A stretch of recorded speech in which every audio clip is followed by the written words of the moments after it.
வாசிக்கலாம் வாங்க. லூக்கா நற்செய்தி அதிகாரம் 7.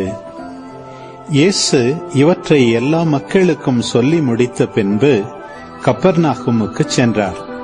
அங்கே நூற்றுவர் தலைவர் ஒருவரின் பணியாளர் ஒருவர் நோயுற்று சாகும் தருவாயில் இருந்தார். அவர் மீது தலைவர் மதிப்பு வைத்திருந்தார். அவர் இயேசுவை பற்றி கேள்விப்பட்டு யூதரின் மூப்பர்களை அவரிடம் அனுப்பி தம் பணியாளரை காப்பாற்ற வருமாறு வேண்டினார். அவர்கள் இயேசுவிடம் வந்து, நீர் இவ்வுதவி செய்வதற்கு அவர் தகுதியுள்ளவரே, அவர் நம் மக்கள் மீது அன்புள்ளவர், எங்களுக்கு ஒரு தொழுகை கூடமும் கட்டி தந்திருக்கிறார் என்று சொல்லி அவரை ஆர்வமாய் அழைத்தார்கள். இயேசு அவர்களோடு சென்றார். வீட்டுக்கு சற்று தொலையில் வந்து கொண்டிருந்த போதே நூற்றுவர் தலைவர் தம் நண்பர்கள் சிலரை அனுப்பி பின்வருமாறு கூறச் சொன்னார். ஐயா, உமக்கு தொந்தரவு வேண்டாம். நீர் என் வீட்டிற்குள் அடி எடுத்து வைக்க நான் தகுதியற்றவன். உம்மிடம் வரவும் என்னை தகுதியுள்ளவனாக நான் கருதவில்லை. ஆனால் ஒரு வார்த்தை சொல்லும், என் ஊழியர் நலமடைவார். நான் அதிகாரத்துக்கு உட்பட்டவன். என் அதிகாரத்துக்கு உட்பட்ட படை வீரரும் உள்ளனர். நான் ஒருவரிடம் செல்க என்றால் அவர் செல்கிறார், வேறு ஒருவரிடம் வருக என்றால் அவர் வருகிறார். என் பணியாளரை பார்த்து இதை செய்க என்றால் அவர் செய்கிறார். இவற்றை கேட்ட இயேசு அவரை குறித்து வியப்புற்றார். தம்மை பின்தொடரும் மக்கள் கூட்டத்தினரை திரும்பி பார்த்து, இஸ்ரவேலரிடத்திலும் இத்தகைய நம்பிக்கையை நான் கண்டதில்லை என உங்களுக்கு சொல்கிறேன் என்றார். அனுப்பப்பட்டவர்கள் வீட்டுக்கு திரும்பி வந்தபோது அப்பணியாளர் நலமுற்றிருப்பதை கண்டார்கள். அதன் பின் இயேசு நயீன் என்னும் ஊருக்கு சென்றார். அவருடைய சீடரும் பெருந்திரளான மக்களும் அவருடன் சென்றனர்.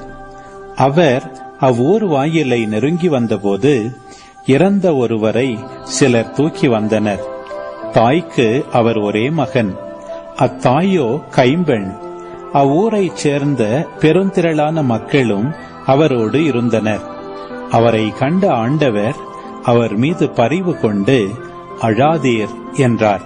அருகில் சென்று பாடையை தொட்டார். அதை தூக்கிச் சென்றவர்கள் நின்றார்கள்.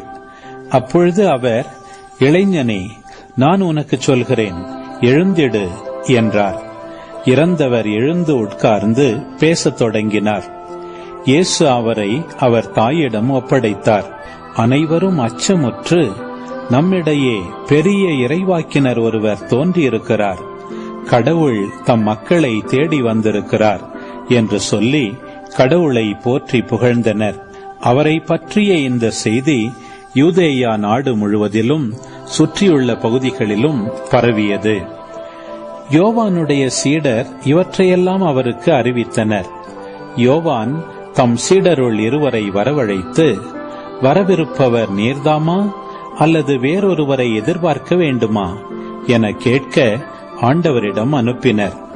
அவர்கள் அவரிடம் வந்து, வர இருப்பவர் நீர்தாமா அல்லது வேறொருவரை எதிர்பார்க்க வேண்டுமா என கேட்க திருமுழுக்கு யோவான் எங்களை உம்மிடம் அனுப்பினார் என்று சொன்னார்கள். அந்நேரத்தில் பிணிகளையும் நோய்களையும் பொல்லாத ஆவிகளையும் கொண்டிருந்த பலரை இயேசு குணமாக்கினார். பார்வையற்ற பலருக்கு பார்வை அருளினார். அதற்கு அவர் மறுமொழியாக, நீங்கள் கண்டவற்றையும் கேட்டவற்றையும் யோவானிடம் போய் அறிவியுங்கள்.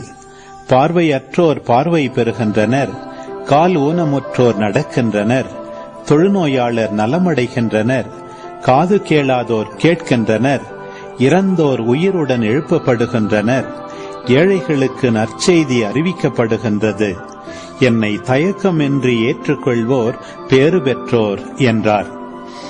யோவானிடமிருந்து வந்த தூதர்கள் திரும்பிச் சென்ற பிறகு இயேசு மக்கள் கூட்டத்திடம் யோவானை பற்றி பேசத் தொடங்கினார். நீங்கள் எதை பார்க்க பாலை நிலத்திற்கு போனீர்கள்?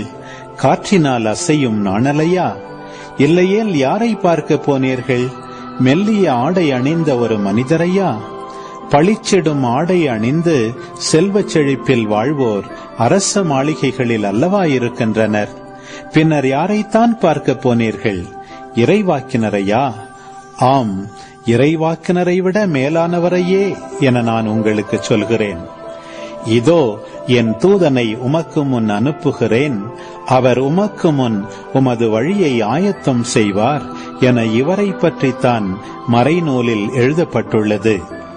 மனிதராய் பிறந்தவர்களுள் யோவானை விட பெரியவர் ஒருவரும் இல்லை. ஆயினும் இறை ஆட்சிக்கு உட்பட்டோருள் மிகச் சிறியவரும் அவரினும் பெரியவரே என நான் உங்களுக்கு சொல்கிறேன். திரண்டிருந்த மக்கள் அனைவரும் வரி தண்டுவோரும் இதை கேட்டு கடவுளுடைய நீதி நெறியை ஏற்று யோவானிடமிருந்து திருமுழுக்கு பெற்றனர். ஆனால் பரிசேயரும் திருச்சட்ட அறிஞரும் அவர் கொடுத்த திருமுழுக்கை பெறாது தங்களுக்கென்று கடவுள் வகுத்திருந்த திட்டத்தை புறக்கணித்தார்கள். பின்னர் இயேசு, இத்தலைமுறையின் மக்களை யாருக்கு ஒப்பிடுவேன்? இவர்கள் யாருக்கு ஒப்பானவர்கள்? இவர்கள் சந்தை வெளியில் உட்கார்ந்து ஒருவரை ஒருவர் கூப்பிட்டு, நாங்கள் குழலூதினோம், நீங்கள் கூத்தாடவில்லை, நாங்கள் ஒப்பாரி வைத்தோம், நீங்கள் அழவில்லை என்று கூறி விளையாடும் சிறு பிள்ளைகளுக்கு ஒப்பானவர்கள். எப்படியெனில் திருமுழுக்கு யோவான் வந்தார். அவர் உணவு அருந்தவும் இல்லை, திராட்சை மது குடிக்கவும் இல்லை. அவரை பேய் பிடித்தவன் என்கிறீர்கள். மானிட மகன் வந்துள்ளார், அவர் உண்கிறார், குடிக்கிறார். நீங்களோ இம்மனிதன் பெருந்தீனிக்காரன், குடிகாரன், வரி தண்டுபவர்களுக்கும் பாவிகளுக்கும் நண்பன் என்கிறீர்கள். எனினும் ஞானம் மெய்யானது என்பதற்கு அதை ஏற்றுக்கொண்டோரின் செயல்களே சான்று என்றார். பரிசேயருள் ஒருவர் இயேசுவை தம்மோடு உண்பதற்கு அழைத்திருந்தார். அவரும் அந்த பரிசேயருடைய வீட்டிற்கு போய் பந்தியில் அமர்ந்தார். அந்நகரில் பாவியான பெண் ஒருவர் இருந்தார். இயேசு பரிசேயருடைய வீட்டில் உணவு அருந்த போகிறார் என்பது அவருக்கு தெரிய வந்தது. உடனே அவர் நறுமண தைலம் கொண்ட படிகச் சிமிழை கொண்டு வந்தார். இயேசுவுக்கு பின்னால் கால் மாட்டில் வந்து அவர் அழுது கொண்டே நின்றார். அவருடைய காலடிகளை தம் கண்ணீரால் நனைத்து தம் கூந்தலால் துடைத்து தொடர்ந்து முத்தமிட்டு அக்காலடிகளில் நறுமண தைலம் பூசினார். அவரை அழைத்த பரிசேயர் இதை கண்டு, இவர் ஓர் இறைவாக்கினர் என்றால் தம்மை தொடுகிற இவள் யார், எத்தகையவள் என்று அறிந்திருப்பார். இவள் பாவியாயிற்றே என்று தமக்குள்ளே சொல்லிக் கொண்டார். இயேசு அவரை பார்த்து, சீமோனே, நான் உமக்கு ஒன்று சொல்ல வேண்டும் என்றார். அதற்கு அவர், போதகரே, சொல்லும் என்றார். அப்பொழுது அவர், கடன் கொடுப்பவர் ஒருவரிடம் ஒருவர் 500 தெனாரியமும் மற்றவர் 50 தெனாரியமுமாக இருவர் கடன்பட்டிருந்தனர். கடனை தீர்க்க அவர்களால் முடியாமற் போகவே இருவர் கடனையும் அவர் தள்ளுபடி செய்துவிட்டார். இவர்களுள் யார் அவரிடம் மிகுந்த அன்பு செலுத்துவார் என்று கேட்டார். சீமோன் மறுமொழியாக, அதிக கடனை யாருக்கு தள்ளுபடி செய்தாரோ அவரே என நினைக்கிறேன் என்றார். இயேசு அவரிடம், நீர் சொன்னது சரியே என்றார். பின்பு அப்பெண்ணின் பக்கம் அவர் திரும்பி சீமோனிடம், இவரை பார்த்தீரா? நான் உம்முடைய வீட்டிற்குள் வந்தபோது நீர் என் காலடிகளை கழுவ தண்ணீர் தரவில்லை. இவரோ தம் கண்ணீரால் என் காலடிகளை நனைத்து அவற்றை தம் கூந்தலால் துடைத்தார். நீர் எனக்கு முத்தம் கொடுக்கவில்லை. இவரோ நான் உள்ளே வந்தது முதல் என் காலடிகளை ஓயாமல் முத்தமிட்டுக் கொண்டே இருக்கிறார். நீர் எனது தலையில் எண்ணெய் பூசவில்லை. இவரோ என் காலடிகளில் நறுமண தைலம் பூசினார். ஆகவே நான் உமக்கு சொல்கிறேன், இவர் செய்த பல பாவங்கள் மன்னிக்கப்பட்டன, ஏனெனில் இவர் மிகுதியாக அன்பு கூர்ந்தார். குறைவாக மன்னிப்பு பெறுவோர் குறைவாக அன்பு செலுத்துவோர் ஆவர் என்றார். பின்பு அப்பெண்ணை பார்த்து, உம் பாவங்கள் மன்னிக்கப்பட்டன என்றார். பாவங்களையும் மன்னிக்கும் இவர் யார் என்று அவரோடு பந்தியில் அமர்ந்திருந்தவர்கள் தங்களுக்குள் சொல்லிக் கொண்டார்கள். இயேசு அப்பெண்ணை நோக்கி, உமது நம்பிக்கை உம்மை மீட்டது, அமைதியுடன் செல்க என்றார்.